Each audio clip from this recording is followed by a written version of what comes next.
Sergio Blanco, ti abbiamo conosciuto con il Bramido de Düsseldorf, uno degli spettacoli più amati e più sorprendenti del festival Vie. E partiamo proprio da questo lavoro, che inizia subito con un'energia molto alta e chiede subito agli spettatori di esserci, di partecipare, di essere coinvolti emotivamente e intellettualmente. E quanto è importante questa relazione per te?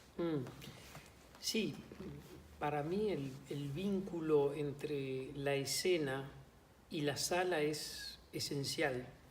Creo que lo que permite la sobrevivencia antropológica del teatro es la proximidad de ese vínculo y el compromiso intelectual y emocional del espectador es, a mi entender, la base del acontecer teatral. A mí me interesa mucho una noción que utiliza un filósofo francés, Jacques Rancière. Él habla del concepto del espectador emancipado. Y yo adhiero mucho con esa idea, de que el espectador no es un sujeto pasivo que está allí para que se le pasen mensajes o se le transmitan ideas, sino que es un agente activo y esencial del proceso teatral que está construyendo el espectáculo junto con el escenario. Entonces, sí, yo en mis espectáculos al espectador le doy un rol fundamental. Es él quien construye la partitura escénica junto con el dramaturgo, el director, los intérpretes, el vestuarista, el productor. Es un agente esencial del teatro. Yo siempre digo que puede haber teatro sin director, sin dramaturgo, puede haber teatro sin productor, puede haber teatro incluso sin intérpretes. Los últimos trabajos que se está haciendo en los departamentos de robótica en Tokio, en donde he trabajado mucho, están demostrando que se pueden programar intérpretes robotizados. Es decir, que quizás algún día lleguemos a un teatro sin intérpretes. Sin embargo, hay alguien que es fundamental y es el espectador. Es el único que si no está presente no existe el acontecer teatral. Y yo creo que todo el trabajo que hacemos en el teatro, en la escritura, en los ensayos, en las formaciones pedagógicas, es esperar siempre la llegada de ese espectador. Ustedes tienen la designación más bella que hay, que es Pirandello, que le llama los gigantes de la montaña. La escena en que están esperando esos gigantes de la montaña que van a venir es una metáfora de la espera del espectador, que es para quien hacemos y construimos todo. Entonces sí, mis espectáculos tienen un rol fundamental y yo insisto siempre en esa idea de que el espectador está construyendo el spettacolo. L'autofinzione, che adesso diventerà mainstream dopo che Almodovar, la mamma di Almodovar, certo, l'ha citata nel bellissimo film che abbiamo visto, come ci hai raccontato oggi, ha una genealogia complessa, da San Paolo a Michel Foucault. Sì. Ma ci racconti, tu che pratichi questo genere, la differenza tra autofinzione e autobiografia? Sí, te agradezco la pregunta porque es una pregunta que toca la base de lo que es la autobiografía, la autoficción. La autoficción es el lado oscuro de la autobiografía. Son falsas hermanas, son enemigas, se oponen totalmente. ¿Por qué? Por una razón muy simple. La autobiografía, todo emprendimiento autobiográfico, tiene lo que se llama, lo que un gran teórico francés, Philippe Lejeune, que es un gran estudioso de la autobiografía, llama un pacto de verdad. Es decir, toda persona que escribe una autobiografía, hombre político, deportista, artista, todo quien escriba o quien pretende escribir una autobiografía, tiene un pacto de verdad. Es decir, todo lo que va a decir es verdad, es verdadero. Y eso es lo que funda el principio del emprendimiento autobiográfico. La autoficción yo lo que planteo es que la autoficción tiene un pacto de mentira. Es decir, la autoficción pacta, acuerda con el lector o con el espectador que va a mentir, y el espectador o el lector acepta ese pacto. Porque nosotros la experiencia artística es enfrentarnos a una mentira, que nos mientan. Borges da una de las definiciones más bonitas del teatro. Dice, es alguien que juega a ser otro ante un concurso de personas que también juegan a tomarlo por ese otro. Es decir, todos mentimos en el teatro. Miente la escena, pero también está mintiendo el espectador que juega, que también está jugando a que le cuenten esa historia. Entonces, la autoficción está basada en ese principio de falsedad. La autobiografía tiene que ser fiel al documento, la autoficción no. La autobiografía tiene que contar lo que sucedió, la autoficción no. La autoficción parte de la realidad, parte de lo real, parte de una experiencia verdadera, pero la va a cambiar, la va a alterar, le va a aplicar los mecanismos de poetización que la van a ir transformando. La autoficción parte de la realidad para transformarla. En ese sentido es una experiencia amoral, no es fiel, no se inclina ante la realidad, ante la supremacía de la realidad, sino que la va a desafiar. La autobiografía no, la autobiografía tiene ese pacto de verdad que lleva a que todo lo que yo cuente en un emprendimiento autobiográfico tiene que ser verdadero y real. No así para la autoficción, en donde están los dos términos. Está el término auto, que se refiere a uno mismo, pero está el término ficción, es decir, que esa realidad tiene que ser interceptada por la mentira, por lo falso, por lo que no es verdad. Grande storia e piccole storie, ferite individuali e ferite grandi della storia. Penso a come nel Bramido apparivano improvvisamente Auschwitz o Birkenau. Come stanno in relazione nel tuo lavoro? Sí, a mí me interesa mucho el vínculo que existe entre la pequeña historia y la gran historia. Y yo he utilizado mucho esta imagen de que lo interesante es hablar de mi lágrima, pero para que se conecte con el diluvio. Es decir, lo interesante es la forma en que la pequeña historia se puede vincular con la gran historia. Tolstoy decía algo hermoso, decía, pinta tu aldea y pintarás el mundo. Yo no sé si esta frase la habrá pronunciado él o de pronto se la robó algún cochero, porque Tolstoy decía que le gustaba mucho oír las conversaciones de los demás y que se inspiraba mucho para sus obras. Pero en este pensamiento de Tolstoy, de pintar tu aldea, pintarás el mundo, es que lo particular de alguna manera encierra lo universal. Yo creo que en ese sentido adhiero mucho con la visión universalista, humanista, del pensamiento de Erasmo, de Dante, pero también de Montaigne, de Leonardo, de que hay algo universal en el ser humano, de que todos tenemos la historia de la humanidad de nosotros mismos. Ese poema maravilloso, nunca preguntes por quién doblan las campanas, pueden estar doblando por ti. No somos, el ser humano no es una isla, somos un archipiélago, estamos todos vinculados. Muere uno, morimos todos. Eso es lo que basa el humanismo, y en ese sentido yo soy muy humanista.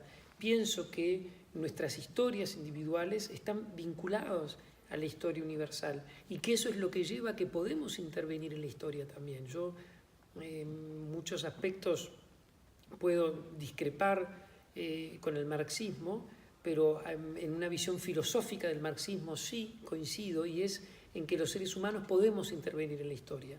No somos solamente una experiencia que pasamos y nos extinguimos. No. Yo soy lo opuesto al materialismo histórico, pero sí creo en ese aspecto de que podemos intervenir. Estas sociedades nos hacen creer que no podemos intervenir en la historia y que todo intento de intervenir es estéril. Y yo me opongo mucho a eso. Sí, claro que podemos intervenir en la historia. La historia es una producción de nosotros, nuestras pequeñas historias. Entonces, el vínculo entre la pequeña historia y la gran historia para mí es, sí, la base de mi trabajo, la base de mi escritura, de mi teatro y también la base de mi militancia de todos los días. Invece il tuo processo creativo, prima hai parlato quasi di un'arte combinatoria di elementi, no? Come avviene? Come inizia? Come poi si sviluppa? Ci sono delle tecniche che usi, delle strutture che sono fisse per te, il lavoro? Sí, y es un trabajo realmente colectivo, no es falsa modestia, porque no soy una persona modesta. Es realmente un trabajo colectivo. El trabajo teatral, al menos en mi caso, es una práctica en donde la producción de sentidos es colectiva. Yo trabajo con todo mi equipo, tengo un equipo de diseñadores con quien siempre trabajo, y luego convoco equipo de intérpretes para cada proyecto. Y lo concibo siempre como un trabajo colectivo, donde hay sin lugar a dudas roles, funciones, pero a la hora de crear, la creación realmente es entre todos. Y para mí eso es esencial. No hay jerarquías. En el proceso teatral nadie sabe más que nadie. Ustedes tienen alguien que dijo una de las cosas más hermosas sobre lo que es el trabajo colectivo en el teatro, que es Umberto Eco. Umberto Eco decía que el texto teatral es una máquina muy perezosa, que para funcionar es una máquina de juego muy perezosa, que para entrar en funcionamiento necesita la intervención de varios agentes. Es una imagen hermosísima. Y yo así consigo el teatro. Realmente necesito el trabajo de los demás, porque es siempre en la discusión, en el enfrentamiento, en la confrontación, en la discusión, donde van surgiendo las ideas. Entonces, es cierto, de pronto está en mí el origen de una obra, es decir, quiero trabajar sobre eso, pero el resultado siempre es el trabajo de un equipo de personas que está produciendo de manera conjunta. Yo siempre digo que eso que es tan difícil de lograr en el campo de lo real, que es la anarquía, en el campo de la creación artística es, al menos en mi experiencia, la única forma de crear. En un sistema muy rizomático, hablando en términos más eruditos o más filosóficos, no hay una jerarquía, no hay líneas direccionales, no hay estructuras piramidales, sino que estamos todos trabajando en una búsqueda. Entonces trabajo mucho con mis equipos en ensayos muy intensos de 7-8 horas diarias, y en donde el trabajo del director es alguien que tiene un poco más de carisma que los demás, es alguien que puede disciplinar un poco el desorden cuando todos hablan al mismo tiempo, pero que está trabajando siempre en recibir lo que me va a dar el otro, y es en ese encuentro con el otro en donde va surgiendo la creación. Quindi come l'identità individuale è continuamente in mutamento, così l'identità di uno spettacolo. Absolutamente, absolutamente. Es una cantidad. Yo trabajo en mis espectáculos, en este que empiezo a ensayar dentro de 15 días, somos 16 personas trabajando. Y bueno, y yo tengo que trabajar con esos 15 mundos que están conmigo, y me interesan esos 15 mundos. Entonces un espectáculo tiene muchas identidades. Así como una persona no es una persona sola, sino que es una cantidad de personas, un espectáculo es una cantidad de discursos. Yo siempre hablo de una retórica del caos. Estamos en plena ebullición y estamos trabajando con todos esos intelectos, con todas esas emociones, con todos esos mundos, y es lo rico que tiene el teatro.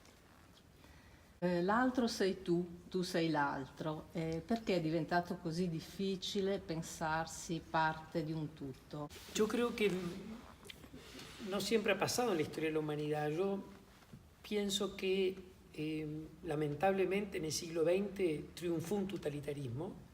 El siglo XX fue el siglo de los totalitarismos, del estalinismo, del fascismo, del nazismo y del ultraliberalismo.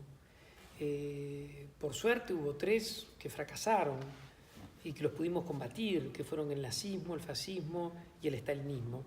Pero hubo un cuarto que ganó, que es el ultraliberalismo, que es una forma totalitaria de organizar una sociedad.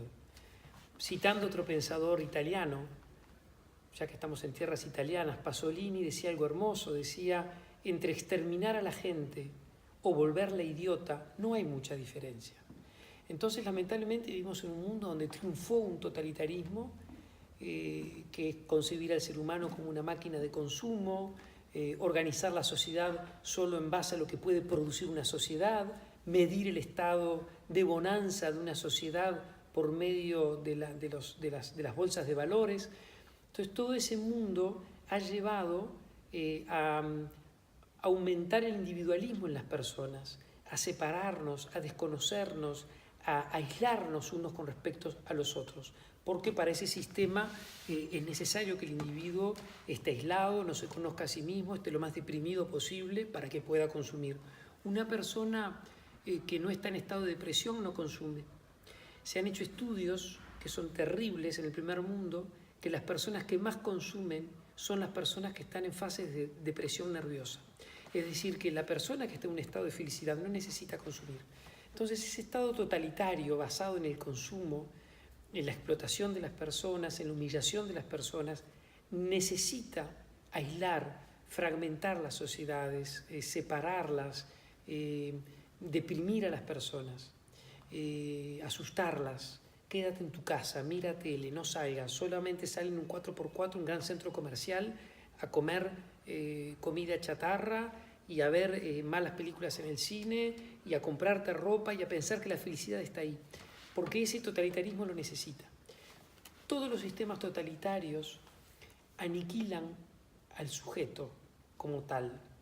Lo hizo Auschwitz, lo hizo el sistema de Mussolini, lo hizo el estalinismo, es decir, romper a la persona como tal, destruir el sujeto y transformarlo en un objeto. Andy Warhol entendió de manera extraordinaria eso, cuando luego de pintar de forma serigrafiada y repetida a Marilyn Monroe o a Liz Taylor, un día lo empezó a hacer con sopas Campbell. Es decir, de alguna manera el sujeto, a fuerza de ser reproducido al infinito de forma industrial, puede terminar transformándose en un objeto, como las sopas Campbell, y en un objeto que vence, y que se consume y que se tira, y que de última está condenado a desaparecer. Entonces de alguna manera, es la sociedad que estamos viviendo, la sociedad del ultraconsumo, la sociedad neoliberal, esta sociedad heredera de ese modelo terrible que cierra el siglo XX y que abre el siglo XXI. En ese sentido, la autoficción es muy política, porque la autoficción plantea volver al sujeto, el fin de los grandes relatos colectivos y volver a los relatos de la persona y del sujeto inscritos en una comunidad y en una sociedad.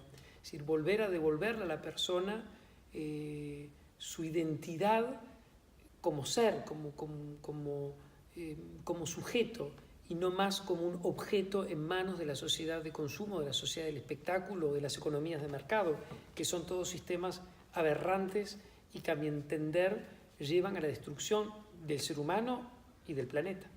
Il corpo in tutto questo ha un potere fondamentale, così anche il corpo del teatro, il respiro del esencial. teatro. El cuerpo es esencial, no hay nada más político que el cuerpo. En ese sentido, Foucault dice algo extraordinario, dice: no hay nada más político que el vínculo del cuerpo consigo mismo.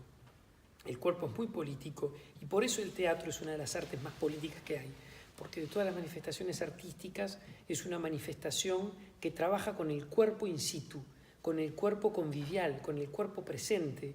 La palabra dramática, la palabra de teatro es una palabra que está buscando la carne de los intérpretes. Y eso es lo que lo hace que sea absolutamente político. El cuerpo, sin lugar a dudas, es lo más político que hay. La autoficción, de alguna manera, reivindica volver a ese cuerpo. Y el teatro, lo único que puede permitir su sobrevivencia antropológica es apostar a un cuerpo que está ahí. No hay nada más hermoso que un cuerpo delante nuestro, confundiendo lo real y la ficción, que eso es el teatro, ¿no? El famoso ser o no ser de Hamlet. Senti, il 31 maggio vedremo all'Oratorio San Filippo Neri i fiori del male o la celebrazione della violenza. Ci racconti un po' di cosa parlerai, cosa sarà questo lavoro? Sí, esta es una una especie de género con el que yo estoy trabajando que yo le llamo conferencia autoficcional.